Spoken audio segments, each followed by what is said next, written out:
Salam sejahtera saudara-saudara terkasih.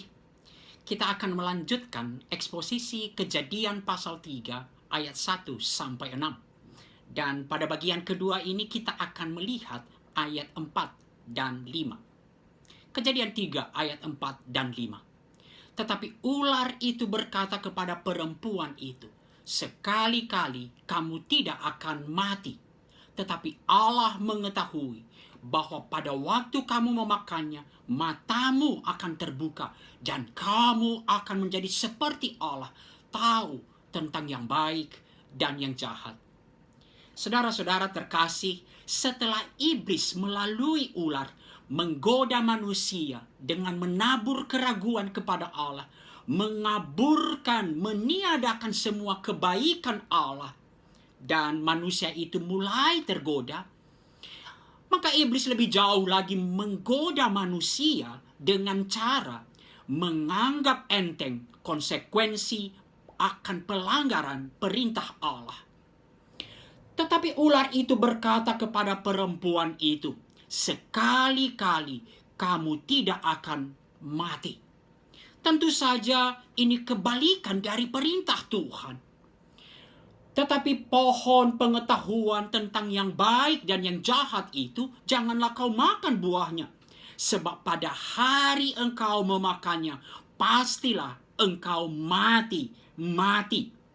Di dalam bahasa aslinya, ada pengulangan kata mati yang menegaskan konsekuensi serius dari pelanggaran perintah Tuhan.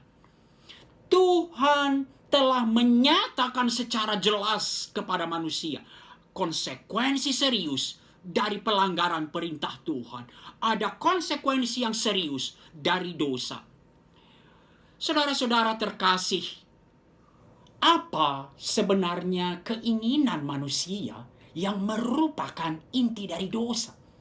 Apakah sebenarnya tawaran dari iblis yang membuat manusia akhirnya melanggar perjanjian itu, melanggar perintah Allah, sekalipun Allah telah menyatakan berkat-berkat yang luar biasa melimpah di satu sisi, dan konsekuensi yang serius akan pelanggaran perintah Allah. Kita lihat ayat 5, perkataan ular kepada perempuan itu. Tetapi Allah mengetahui bahwa pada waktu kamu memakannya, matamu akan terbuka dan kamu akan menjadi seperti Allah, tahu tentang yang baik dan yang jahat. Menjadi seperti Allah.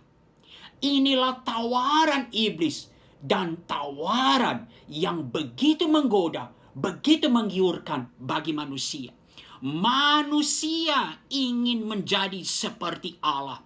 Manusia hendak mengambil tempat Allah Sang Pencipta. Hendak menjadi seperti Allah. Maka pertanyaannya, hal apakah yang akan menjadikan manusia seperti Allah? Dan hal ini dijelaskan oleh frase berikutnya. Tahu tentang yang baik dan yang jahat.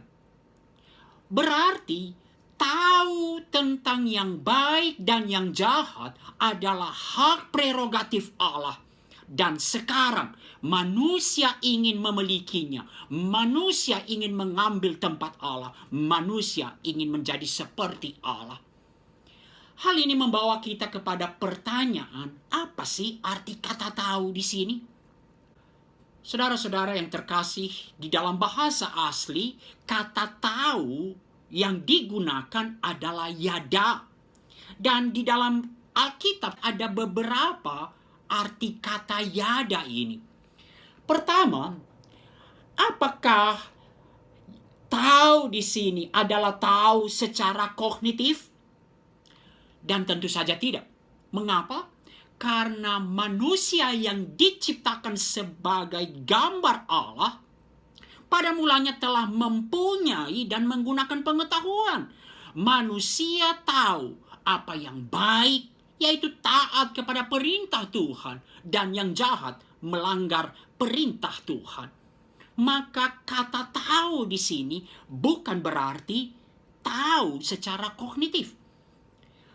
Kata yada juga mempunyai arti relasi yang intim, seperti kita temukan misalnya di dalam Kejadian 4 ayat 1. Kemudian manusia itu yada dengan Hawa istrinya, dan mengandunglah perempuan itu, lalu melahirkan Kain. Dan tentu saja kalau relasi yang intim kita aplikasikan di dalam Kejadian 3 ayat 5, tentu saja tidak cocok. Maka mari kita lihat arti berikutnya. Arti kata yada berikutnya adalah memilih atau menentukan, seperti yang digunakan misalnya di dalam Kejadian 18 ayat 19. Allah berkata, sebab aku telah memilih dia.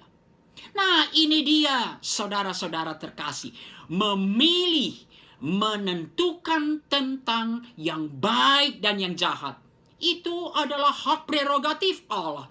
Hanya Allah Sang Pencipta, hanya Allah yang memiliki kedaulatan untuk memilih dan menentukan hukum, menentukan apa yang baik dan yang jahat. Dan sekarang manusia ingin memilikinya. Manusia ingin menjadi penentu dan bukan Allah. Saudara-saudara terkasih, inilah inti dosa yang begitu diinginkan manusia. Manusia ingin menjadi penentu. Manusia ingin menjadi tuan atas dirinya sendiri. Bukan Allah yang menjadi Tuhan. Manusia menolak otoritas Allah dan menggantikannya dengan otoritas diri sendiri. Dan inilah pemberontakan kepada Allah. Manusia memberontak kepada Allah. Manusia ingin menjadi tuan atas dirinya sendiri. Saudara-saudara terkasih, apa yang kita bisa refleksikan dan aplikasikan melalui eksposisi kita hari ini? Pertama, mari kita waspada dengan strategi lihai si jahat. Si jahat selalu menipu manusia dengan menyatakan bahwa dosa akan membawa kebahagiaan. Dosa akan memberikan kepuasan kepada manusia. Dosa akan membawa kebaikan. Dan sebaliknya, tidak ada konsekuensi yang serius dengan dosa. Firman Tuhan secara jelas menegaskan. Dan hal ini dibuktikan dengan realita kehidupan ini.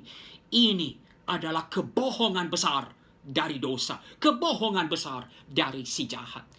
Dosa memang terlihat begitu menarik dan nikmat pada awalnya.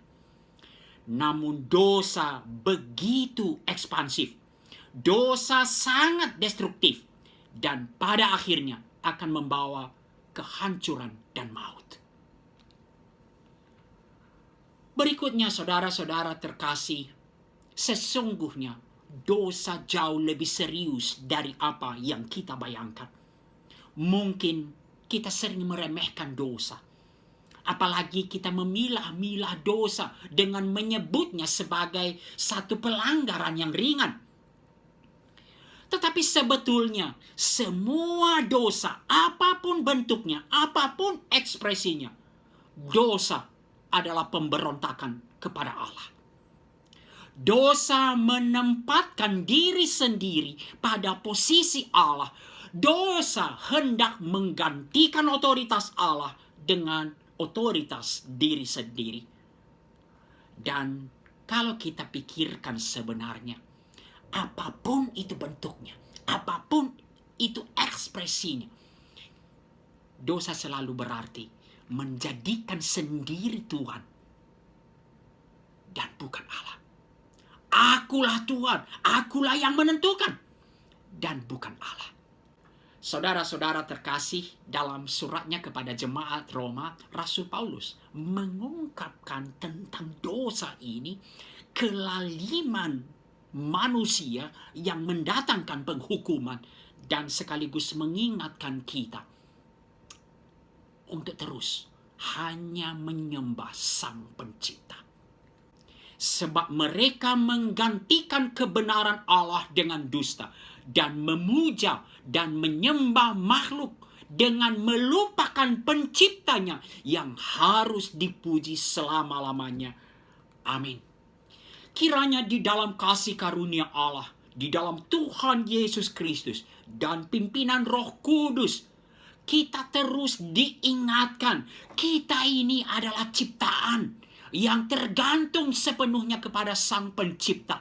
Dan Allah Pencipta kita harus dipuja, disembah, dan dipuji selama-lamanya. Dan ketika kehidupan kita menyembah, memuji Sang Pencipta, di sanalah sesungguhnya kita menemukan kepuasan sejati. Ya Tuhan dan Allah kami, Engkau layak menerima puji-pujian dan hormat dan kuasa, sebab Engkau telah menciptakan segala sesuatu, dan oleh karena kehendak-Mu, semuanya itu ada dan diciptakan. Amin.